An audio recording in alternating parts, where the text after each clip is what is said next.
Sir, एक पिंपरी चिंचवड च्या crime ब्रांचने एक गुन्हा जो आहे तो उघडकीस आणलेला आहे. काय संपूर्ण 19 जुलै 2025ला सायंकाळी साधारणतः 9:15च्या दरम्यान निगडी प्राधिकरणमध्ये एका बंगल्यावरती दरोडा पडल्याची घटना घडली होती. तर त्याचा समांतर तपास गुन्हे शाखेमार्फत करण्यात येत होता.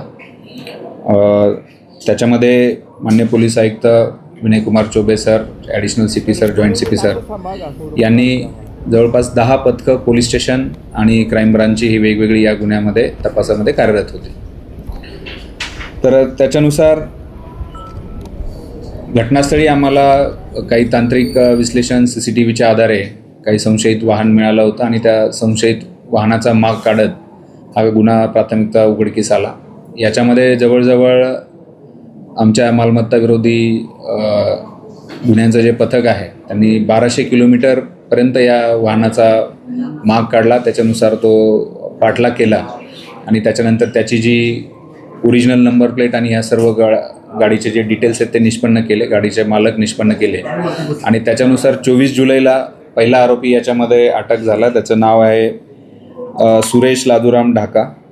याला जयपूरमधून ताब्यात घेण्यात आलं आणि याविरुद्ध साधारणतः 21 गंभीर गुन्हे दाखल आहेत. त्याच्यामध्ये खुनाचा प्रयत्न, जबरी चोरी, हत्यारांची तस्करी या सर्व गुन्ह्यांचा समावेश होतो.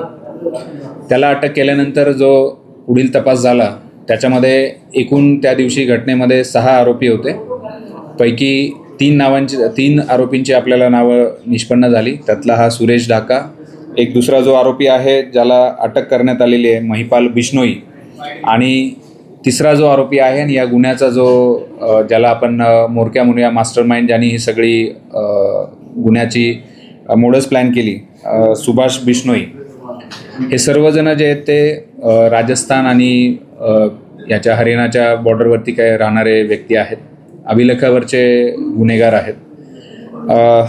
त्यातल्या आता 2 अटक करण्यात आलेली आहे. इतर 1 आरोपी आणि 3 अनोळखी यांचा शोध घेण्याचं काम चालू आहे. यामध्ये एक महिला आरोपीचा देखील सहभाग आहे. त्यांचीसुद्धा आपल्याला नजीकच्या काळामध्ये ओळख करून ती अटक होणार आहे.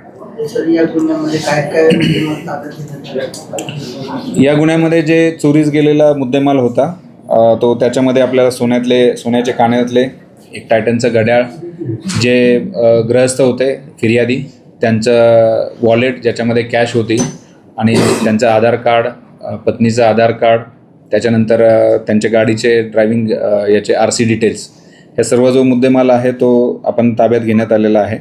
त्याच्यामध्ये गुन्ह्यात वापरण्यात आलेली जी गाडी आहे तीसुद्धा याच्यामध्ये ताब्यात घेण्यात आली. असा एकूण 7 लाखाचा मुद्देमाल आतापर्यंत आपण याच्यामध्ये जप्त केलेला आहे.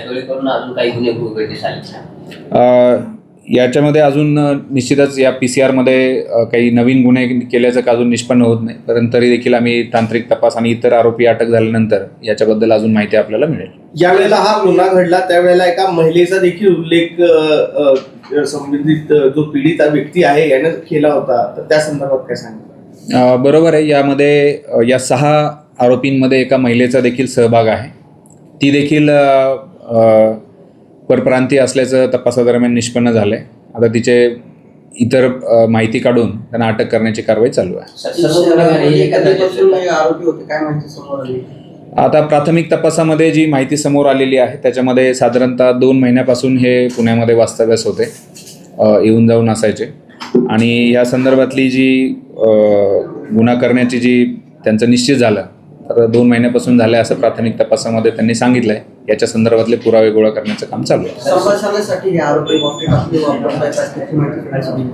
बरोबर आहे. याच्यामध्ये जो पहिला आरोपी आहे सुरेश ढाका, याच्या गाडीमधनं आपल्याला 4 वॉकी टॉकी त्यावेळेस त्याला अटक करताना आणि हे सगळं आपण जप्त केलेलं आहे.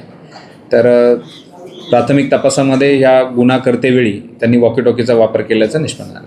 तर या लोकांना ही माहिती कशी मिळाली की ज्येष्ठ नागरिक एकटाच घरामध्ये आहे आणि त्याच्या घरामध्ये पैसे किंवा इतर जे सोन्याचे दागिने आहेत? याच्या संदर्भातली माहिती जी आहे ती सुभाष बिश्नोई जो आहे त्याच्यापर्यंत ही माहिती होती. आता त्याला अटक केल्यानंतर या सर्व गोष्टींवरती अधिक प्रकाश पडेल. जो यामधला मुख्य आरोपी आहे सुभाष बिश्नोई, तो देखील लॉरेन्स बिश्नोई यांच्या गावातील आहे. त्याचा आणि याचा काय संबंध आहे का लॉरेन्स बिश्नोई गँगचा? नाही.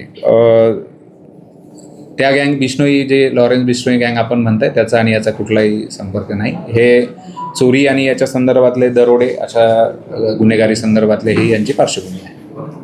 ज्या पथकाने हे संपूर्ण प्रकरण उघडकीस आणलं त्या पथकातील अधिकारी कर्मचारी यांना रिवॉर्ड घोषित करण्यात येणार आहे का? निश्चितच माननीय पोलीस आयुक्त श्री विनयकुमार चौबे सरांनी या संपूर्ण पथकाला चांगल्या पद्धतीने सन्मानित करून आणि त्याच्यामध्ये चांगल्या पद्धतीचे रिवॉर्डसुद्धा त्यांनी घोषित केलेला आहे.